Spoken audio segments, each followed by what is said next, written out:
Live from New York City for our audience worldwide, Bloomberg Real Yield starts right now.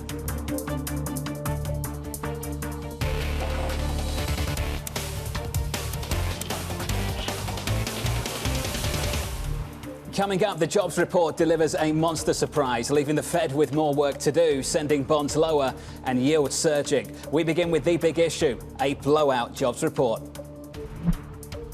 It's surprisingly strong. This is boomy. This is solid labor market. It's a little bit puzzling. The narrative going in here from the FOMC was the Powell pivot. We can put some of the recessionary fears to rest. This is the payroll pushback. A few blocks to the Fed on the policy side. It's really clear that they are on a path to continue to raise those rates. They're going to have to go even more. Certainly 75 basis points will be on the table. They are not going to welcome this report. The Fed needs to do more here. It is too premature to think about what the Fed is going to do. We're still 2 CPI prints away. The Fed will say they're still data dependent. This is going to be, kind of like a guess and check.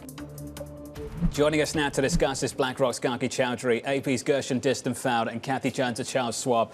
One by one, your reaction to this payrolls report a little bit early this morning. Kathy, first to you. Yeah, it was a surprisingly strong report. And it looked pretty well firm across the board with the rise in wages contributing to the concerns about potential wage inflation. I'd say the only sort of mitigating factor, the notable factor for us, was the increase in state and local government, particularly in education jobs. That's really been lagging behind for many reasons, and it looks like it took a big jump up this time and contributed to the increase. But overall, strong report. Gargi, your take?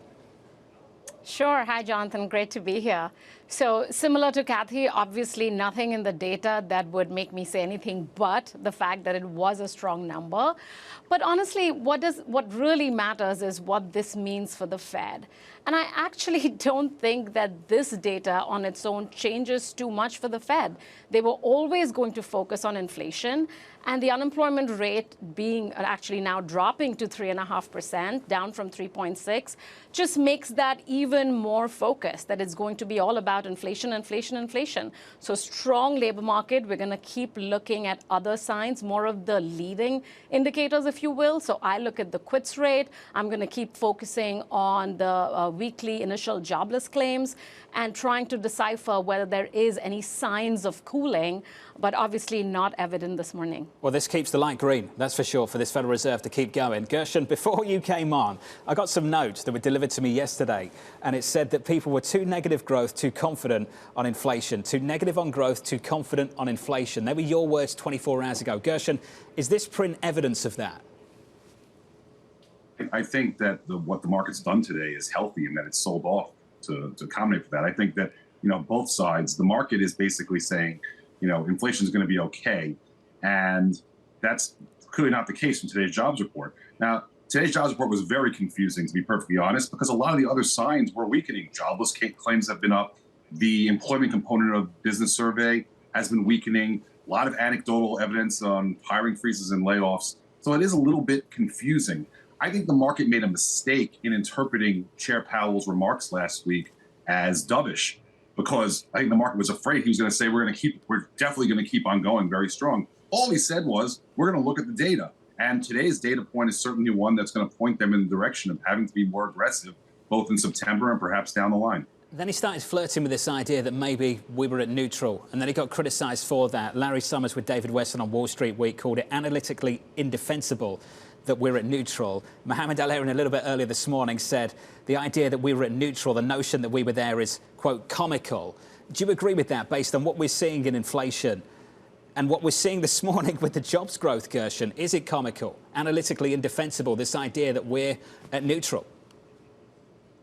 Well, I do think that, given the reason for the inflation, of course, we don't know all the reasons, never a perfect science, but it's not just on the demand side. There's been a big supply interruption over the past couple of years, and the Fed can control more of the demand side. They might have to, and that's my fear, they might have to go a lot higher than people are thinking right now. But the market clearly doesn't think that way. You look at longer-term break-even rates, the market is still saying, despite today's sell-off in rates, the market's still saying that inflation is going to get under control. And, you know, I don't think we've seen a dichotomy as big as now between what market implied short-term rates are and where the dot plot is. We haven't seen that in a long time. Basically, the dot plot saying the Fed's going to have to keep on going into 2023.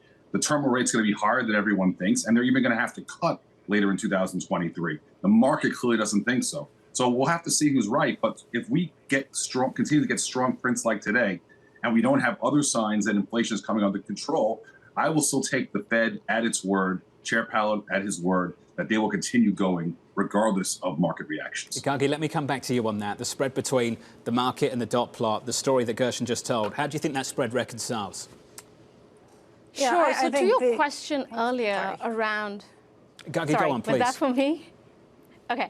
I think that the point that you had asked around, is this analytically indefensible or is this comical? I think we're becoming a little too harsh on the Fed here. I mean, look, these are some really unique times. This is a restart of an economy. There are many, many supply and demand-led factors, mainly supply-led factors that are driving inflation. And I think it's okay for the Fed to say that we think neutral is somewhere between 2 and 3%. And we're not just going to look at today's inflationary regime, but what is our forecast? And the forecast, if you look at the end of 2023, is that inflation does come back down from today's extremely elevated levels.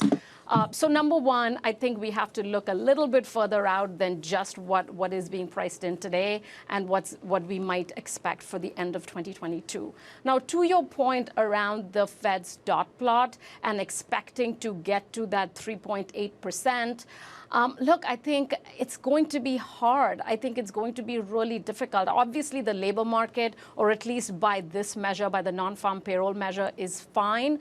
But there are so many other areas of the economy that are already flashing red in our own recession monitor. So if you look at industrial production, if you obviously look at housing, if you look at lending standards, all of those are weakening. And I think the Fed will have to eventually look at the trade-off between growth and inflation and, maybe soften their stance a bit. Gargi, we don't defend Chairman Powell here. It's a safe place to take verbal shots to the Federal Reserve. The whole show's dedicated to it. You'll get used to it. Kathy Jones, I want your thoughts on this story as well.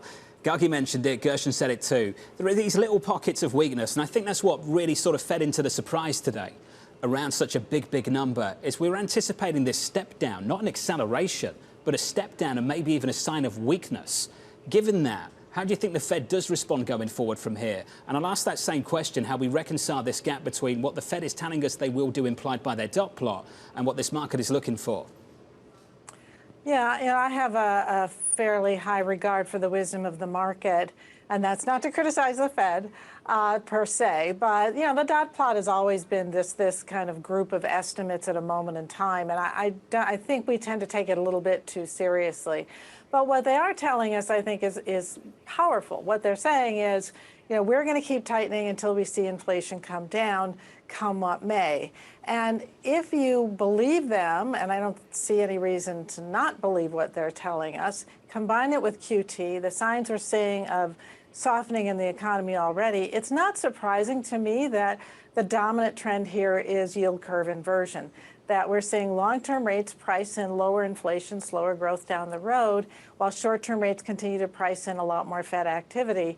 To me, that's really all roads lead to yield curve inversion in this environment. And so I'm not sure that there's as big a disconnect between the market and the Fed right now, except in sort of the short end pricing. But I think the long end is clearly reflecting the belief that central banks globally and the Fed in particular are going to do what it takes to bring inflation down. Kathy, right now, 2s10s are at negative 40 basis points. How much further can we push that yield curve inversion? How much further from where we are? It could go further. I mean, if you look back in the early 1980s, it certainly got deeper than that. We were kind of targeting this 50 basis point area as an extreme level, and I think it might back off a little bit from here. But it certainly can go further. We get a couple of more strong prints, and there's really no limit to how deep it can go until it signals to the Fed that, yeah, we really are tipping the economy into recession. And that's going to come through in the credit sector and the tightening in financial conditions. We're not there yet, but I think we're not that far away from it. Well, we'll talk about credit a little bit later on in this program because financial conditions have been easing over the last month. They've certainly not been tightening. Right now, yields up at the front end by about 19 basis points on a 2-year, on a 10-year by about 15 basis points. So 2s, 10s, Gershon, just inverting even more to negative 40. Can I ask you the same question, just how you're thinking about the shape of the curve? What it looks like right now and how much further you think that can go? Well, you can always invert further. I wouldn't bet on it, though. I think we need to be humble and remember, you know, I was on this show 7-8 months ago. Beginning of the year, the consensus was we can't possibly get to 3% on the 10-year Treasury. It'll never happen. And then, of course, people's expectations changed. Inflation was persistent. And, you know, now we're talking about much, much higher rates in general at a level that wasn't really conceivable a few months ago. So if the Fed really is on their way to 3.5 or higher, and potentially a lot higher, I would expect the market will adjust at some point. Will the curve, you know, be steep as opposed to flat? Probably not. But I don't see in the long term, if inflation still rearing its ugly head in 6 to 12 months, and there aren't signs that it's coming down, I don't see the curve getting very inverted. Never mind the start of the year. Just go back another month. Go back to December. As you said that, I pulled up the summary of economic projections of the Federal Reserve for the December meeting, looking out to 2022. Fed funds at 0.9%. Fed funds at 0.9% was the call in December. That was year-end 2022. A lot can change in just a single month. Now, Gargi, with that in mind, there's a long, long road to the September meeting. I wrote down the dates for us all. Next week, August 10th, we get the August 13th, or rather August 10th story, we get the CPI print. Then August 13th, September 13th, rather, we get another CPI print. And then we get a payrolls report on September 2nd as well. So with that in mind, Gargi, just think about that long road to September. CPI print next week, another payrolls report, another CPI print. What are we going to look like by the time we get to September? A lot more volatility. I think that's one thing we can say for sure, right? So just looking at the front end of the curve, front end of the markets, just what the 2-year yield has done. I mean, we priced in falsely that Powell pivot. It obviously wasn't a pivot. We knew that we'd have to wait to get more inflation data, and that's ultimately what's going to drive markets. I think the one thing that we can rely upon going forward is more of these moves. I think obviously next week, if we get another strong CPI print, and again, let's be sure to look at the month-over-month print, because there are some interesting dynamics going on with base effects. Thinking back to this time last year, we obviously had some easier base effects. So we might see the yearly rate pick up on core inflation. We haven't seen the peak in core inflation on a year-over-year basis yet. But the monthly print might soften just a little bit from that 0.7 print that we saw last month. So definitely that's one thing that we have, which, you know, we'll see the composition of that, and that's what I'm focusing on. So how much of a softness do we see in goods inflation versus continued strengthening in services inflation, especially shelter inflation? So that's one thing I'm looking at. And then looking forward to September as well, same thing. That's another focus point for the Fed. If they see another softening on the month-over-month core, maybe another 0.5 or a 0.4, I think hopefully that when they look at a 3-month annualized, that gives them a little bit of relief that there is some deceleration, not a cooling off, but at least a deceleration in CPI on a monthly basis. Kathy, that September meeting feels like a lifetime away, doesn't it? Yeah, it sure does. Every meeting seems like a lifetime away. And this is a particularly big span between meetings because we'll have the Jackson Hole meeting, however, in August, and maybe we'll get some more indication from the Fed as to what they're thinking. But between now and then, we'll have a significant amount of inflation data, another jobs report to take a look at. And that can help us kind of parse out where the Fed will be leaning between now and then. But I would agree that what the market's going to do here is just be real choppy, real volatile. We'll see rates bounce around a lot as every print becomes interpreted as an indication of what's next. But my bias is to say in 10-year yields, treasuries, we're probably looking at a range of around that 260 on the downside that we've tested recently, and maybe 3% on the upside, and just bounce around in here until we get some more data to assess. Kathy Jones, alongside Gargi Chaudhuri and Gershon Distenfeld. I've got to save some time so Gershon can talk about what's happening in credit. We'll do that next. Up next, the auction block. US tech giants breathing new life into the primary market. That conversation just around the corner.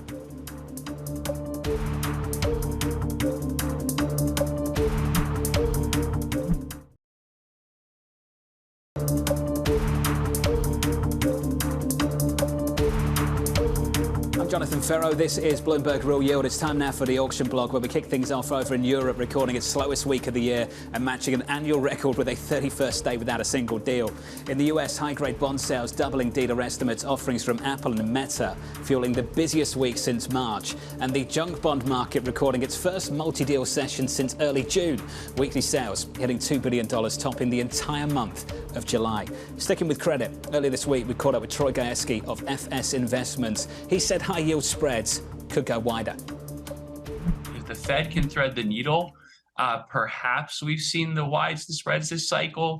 Although, again, if you look at what the Fed is forecasting for balance sheet drainage, so that alone we think should drive wider wides and high yield. You know what happens in recessions. You know, high yield goes to 1,000 to 1,200 over. It obviously got meaningfully wider in the GFC and the pandemic, but no one's calling for that.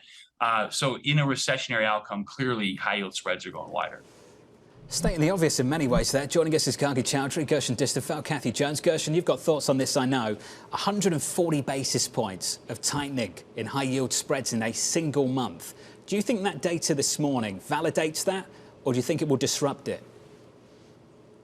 I'm not sure that one data point is going to change it. I look at just the overall picture, John, and let's assume we're going into recession, downturn, whatever you want to call it. This would be the first time in recorded history that happened, where the previous year or two, companies were delevering, not levering, not, buying back shares, making acquisitions, ramping up capital expenditures. And the reason was simple. It's just the cycle was just not long enough. The COVID scared everyone. People thought, we might be headed for another GFC. So companies didn't take that aggressive action. Also have to remember that inflation tends to be delevering for companies to the extent they can pass it through on the top line. And most companies are able to do that. Nominal debt stays the same. That's a deleveraging event. And finally, lost my train of thought there. That's okay, but you sound like a man that wants to buy credit. That's for sure. Maturities, that's very important.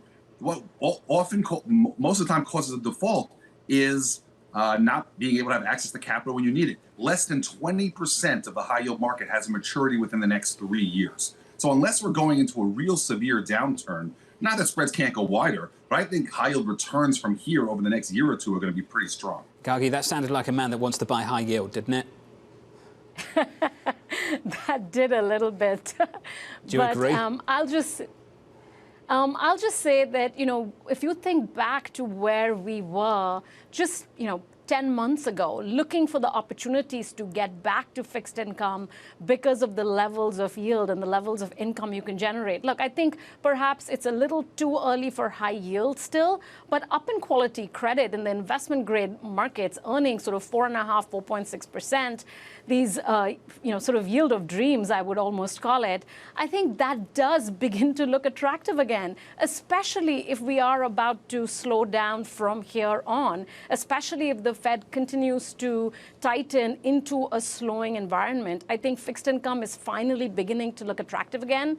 We've talked a little bit about that in the past as well, but as we see a further backup in rates, so let's say we get back up to that 3% level, perhaps even by the end of today, at the rate things are going, I think that creates some amazing opportunities to add some income to your portfolio. Kathy, you and I have done this show for a number of years together. Did you ever think anyone would come on and talk about the yield of dreams, given what it used to look like years ago? No, I'm actually in the same camp. I've been talking about finally there's income and fixed income. So, happy to hear about it. But, on this topic of high yield versus investment grade, it's tough to be underweight high yield almost at any time unless you know you're going into recession, because the yield's so high and the duration tends to be a bit below most benchmarks. So we're neutral right here, but we do look for spreads to widen. If we're right that the economy is in the process of slowing down, if we believe that the Fed's going to keep tightening, then we'd have to say that we'd be pretty cautious on high yield and waiting for better opportunities. Not a blowout, but certainly would like to see wider spreads. And it's interesting, spreads widened as yields went up, spreads fell when yields came down, and today they're not really seeming to do much of anything. So I'm not sure it's picking up much of a signal right here. We do like intermediate investment grade. We think that there's reasonable yields to be had for the risk, and in this environment, that's probably kind of a sweet spot, certainly for a lot of individual investors. What a move it's been over the last month. Just a monster move. Gargi Chaudhuri, Gershon Distenfeld and Kathy Jones are going to be sticking with us. Still ahead, the final spread, the week ahead, featuring a host of global economic data, including another big inflation print in America. That conversation up next.